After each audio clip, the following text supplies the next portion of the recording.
Hello and welcome to this short video series with a focus on the elevator pitch, which is a tool that I've used quite a lot in my career.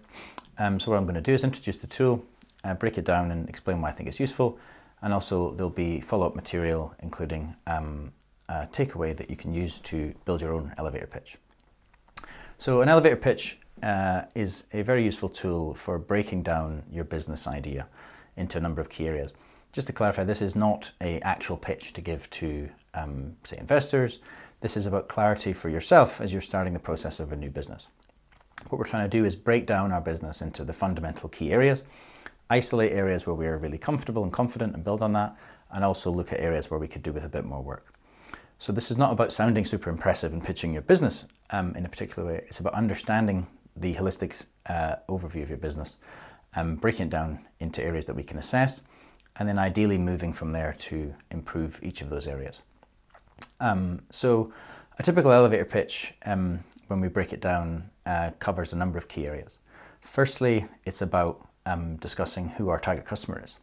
So we're saying through this sentence structure, we have a particular target customer, they have a particular need, our product is a particular market category, it has one key benefit for that customer type. Unlike the competition, we have a unique differentiator. So we're breaking down our business into who's our target customer, what does their customer need, what is the name of our product, what category do we fit into as a business, what is the one key benefit that we deliver, what is the competition that is out there, and how do we differentiate from that, and what is our unique differentiator through that lens. And so the goal of this elevator pitch is not simply to pitch the idea. It's designed to break our business down into these key fundamental components. And what that lets us do is isolate each of these key building blocks, assess how confident we are with each of those areas today, look at where we're guessing versus where we have real evidence, and really prioritize what work to do next, whether it be discovery work, positioning work, validation, or whatever that might look like. And so a great starting point with this is to go, let's be honest about where we are. A lot of companies come to create a new idea with a real clear understanding of one of these key areas. Either the target customer, the need, or they've seen some opportunity, typically. But really, every new idea, people are guessing. Everything I've ever been involved with, we could have been more correct about one of those areas at some point. That's totally normal. The value is in identifying where we're guessing and where we've got real evidence, and moving through that process as quickly as possible.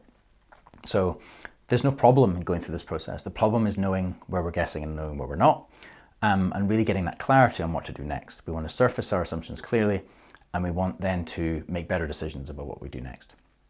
So the first step in creating an elevator pitch is usually quite a painful process, which is just taking this sentence structure and trying to create our first version. Now this will feel a bit broad, a bit vague, so that's absolutely fine. It'll be a little bit painful and a bit messy, just stick with it. And over time, in my experience, the more time you spend doing this, the more time you go over it, it will become clearer and clearer and clearer. But not only is it clearer in how you articulate your business, it's clearer in terms of the really specific areas that matter. And I'm just going to go over them again. Our target customer, their need, the name of the product, the market category, the benefit, the competition, and the unique differentiator. Each one of those is going to have a real impact on how we, for example, identify and target customers with ads, or which of those customer needs we sell to most effectively. Maybe we want to understand the market category so we can see where our customers are already looking for solutions to this problem. Our benefit is really important. The competition is very important to understand how we differentiate from them. And how we specifically differentiate can be really, really important as well in terms of the language or how we understand. And so breaking it down in that way makes it really easy to, or should I say easier, to start doing these things. So what I would suggest normally doing is, for each of these areas after we've written our first elevator pitch, is to take each of the key areas and give them a confidence score from 1 to 5. 1 being not very confident, 5 being absolutely confident. Ideally, it should be based on evidence and not on gut feel. But really, something like a 1 is, this is an assumption. A 5 would be, we have really, really strong evidence to this. And what I would encourage you to do is write your elevator pitch and then score each component 1 to 5. This is when it becomes quite useful because we're not being theoretical about this. We're really looking to say we score a 3 for our target customer. how might we get to a 4 is a really good question to ask ourselves. Maybe it's about looking at the customer conversation we've been having and saying, well, did any of these particular customers stand out? That would make us even clearer on the type of customer that we'd be going after. Or maybe when we're talking about the benefit, maybe customers aren't understanding the benefit when we communicate with them. So how could we look at that area and do that a bit more effectively? What it should give you really is the next thing that we should do.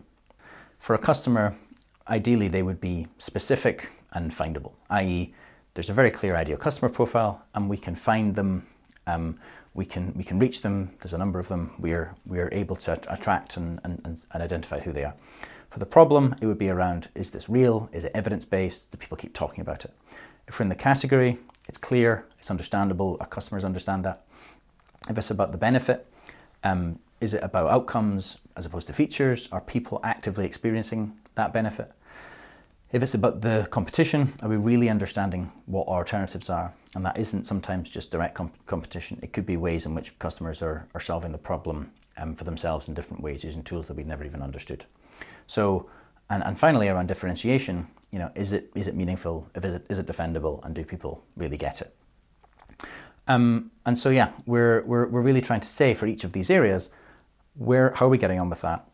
How would we grade our score ourselves now? And as I keep saying, more importantly, how do we move on to the next stage and improve?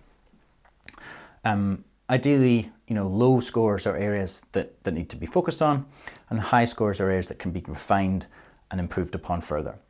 This is really an idea of what we do next. So if we're maybe a 3 or below, we really need to prioritize that. A lot of the time when we get quite excited about an idea, there's key areas that we're leaving out, and I'd really encourage you to go back to discovery in these points. Go and speak to people.